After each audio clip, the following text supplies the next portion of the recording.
madaxweynaha waddanka Turkiga Rajab Tayyip Erdogan ayaa u mahadceliyay madaxdii iyo siyaasiyiintii ka soo horjeestay inay ka qayb qaataan ama ay ka qayb galaan xafladii Nobel Prize tahay taas oo lagu guddoonsiinayay qoraaga u dhashay dalka Austria ee Peter Handke abaalmarinta Nobel Prize gaar ahaan midda culumta suugaanta. Peter Handke oo ahaa qoraa u dhashay dalka Austria ayaa inkiray in ay jirtay xasuuq ka dhacay magaalada lagu magacaabo Srebrenica ee dalka Bosnia.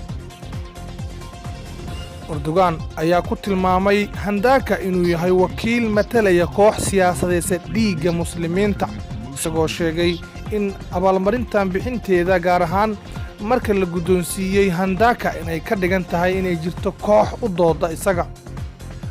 Erdogan ayaa yiri anigoo ku hadlaya magacayga iyo magaca shacabka Turkiga waxaan u mahadcelinayaa dhammaan hogaamiyaashii diiday inay ka qayb qaataan xafladaasi. waxa uu sheegay Erdogan in abaalmarintan la siiyay Peter Handke aanay ahayn midii horey loo siiyay Aziz Sinjar oo ahaa caalim u dhashay dalka Turkiga kaasoo qaatay abaalmarinta Nobel Prize gaar ahaan cilmiga chemistry-ga iyo sidoo kaleeto Orhan Pamuk oo ahaa isna suugaanyahan u dhashay Turkiga kaasoo qaatay abaalmarinta Nobel Prize gaar ahaan suugaanta. suurtagal ma aha inaad naga dhaadhicisaan waxaas. waxaan dareemi karnaa inay jirto xagaldaacin weyn. suurtagalna ma aha inaad na dhagartaan ayuu Erdogan sheegay.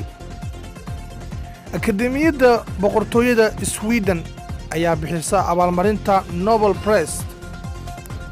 Peter Handke ayaa hore u inkiray in Bosniyiintu ay laayeen ciidamadii Serbiya isagoo sheegay in aanay suuragal ahayn in la aamino arrintaasi. waxa uuna inkiray in loo aqoonsado xasuuqii ka dhacay magaalada Srebrenica inuu ahaa xasuuq. waxaa lagu tiriyaa xasuuqii ka dhacay magaaladaasi mid ka mid ah musiibooyinkii bani'aadannimo kuwii ugu weynaa ee ka dhacay Yurub marka loo eego inta uu la eka xajmiga dhibaatadii dhacday iyo sidoo kaleeto xasuuqii dhacay 11 July 1995 muslimiin u dhalatay waddanka Bosnia ayaa oo ku sugnaa magaalada Srebrenica ayaa waxa ay magan galeen ciidamadii Hollandeyska ahaa ee ka socday qaramada midoobay. markii ciidamada Serbiya ay qabsadeen magaaladaasina ciidamadaas uu hogaaminayay generaalka lagu magacaabo Ratko Mladic ciidamadii Hollandeyska ah ee ka socday qaramada midoobay ayaa gacanta u geliyay muslimiintii Bosniyiinta ahaa ciidamadii Ratko Mladic halkaas ayuuna ku xasuuqay. waxa uuna dilay sida la sheego 8,000 oo muslimiin ah oo isugu jira rag iyo carruur iyo haween.